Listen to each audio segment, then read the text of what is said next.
I'm sitting in my grandfather's lake cabin, sharing a quiet beer with the state's attorney general.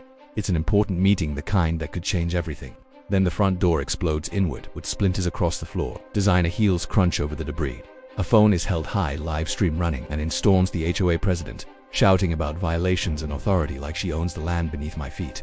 What she doesn't realize, she just committed multiple felonies on camera in front of the one person in the state who can prosecute them. But that moment was just the finale. The story started 6 months earlier, 6 months before the door came down. My name's Marcus Henley, I'm 52.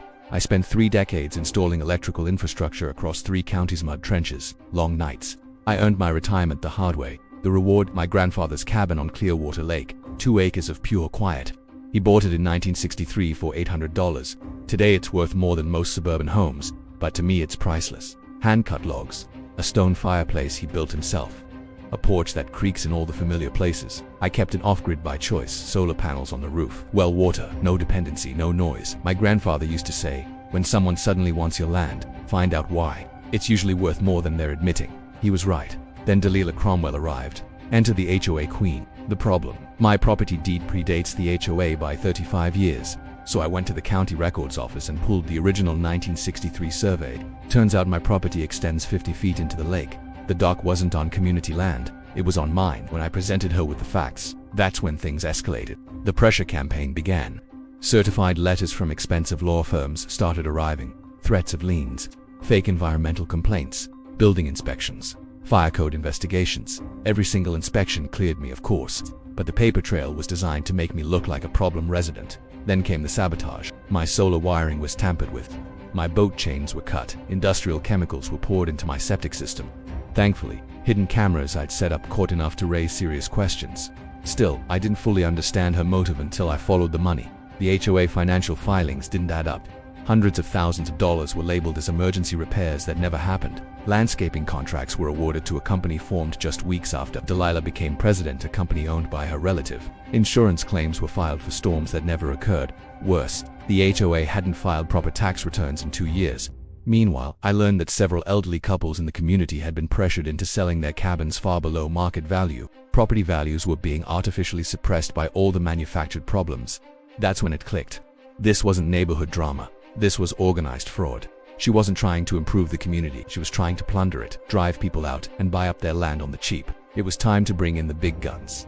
Through a lawyer friend, I learned the Attorney General's office was already investigating HOA corruption across multiple counties. They were building a case, but they needed solid documentation from a victim willing to come forward. I had documentation, financial records, inspection reports, harassment logs, and hours of video evidence. The plan was simple. The Attorney General would visit my cabin under the pretext of discussing new HOA reform legislation. We suspected Delilah monitored my property. If she behaved the way she always did, aggressive, territorial, reckless, she'd expose herself. We didn't have to bait her, we just had to wait, and we didn't wait long. The Attorney General arrived at 9 a.m. sharp.com/professional and focused. We were barely 10 minutes into our conversation when we heard tires screeching into my driveway. Delilah had brought a small live stream crew. She intended to frame herself as a victim of political persecution, a brave citizen standing up to government overreach. She didn't knock, she kicked the door right off its hinges. Live stream running. She stormed in, shouting accusations about government corruption and secret deals. The Attorney General stood up slowly, a look of calm disbelief on her face, and displayed her credentials. "Mrs. Cromwell," she said evenly, "you have just committed breaking and entering, destruction of property, and harassment, all felonies in my presence, and you've recorded them yourself for the world to see." Federal agents, who had been staged nearby, entered seconds later. The handcuffs clicked. Her live stream audience watched in real time as her entire narrative collapsed. Her face went from righteous fury to sheer panic. It was over. The aftermath was swift. Delilah was convicted on fraud, extortion, harassment, and conspiracy charges. She got prison time and was ordered to pay heavy restitution. A permanent ban from ever serving on an HOA board was the cherry on top. Her husband's political connections didn't save him either. He was implicated in the financial schemes. The HOA was dissolved by a court order. A voluntary community association replaced it. No forced fees, no abuse of authority. Statewide reforms followed, directly influenced by our case. Mandatory audits for HOAs, criminal penalties for harassment-based property manipulation. The lake community recovered. Now, I sit right here, where my grandfather once did, watching the sunset over the water.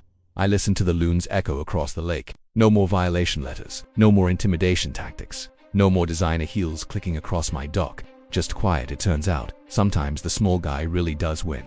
So, Let me ask you, if someone in power tried to push you off your own property through intimidation and fraud, would you fight back? Let me know your thoughts in the comments. Thanks for watching, and don't forget to subscribe for more stories like this.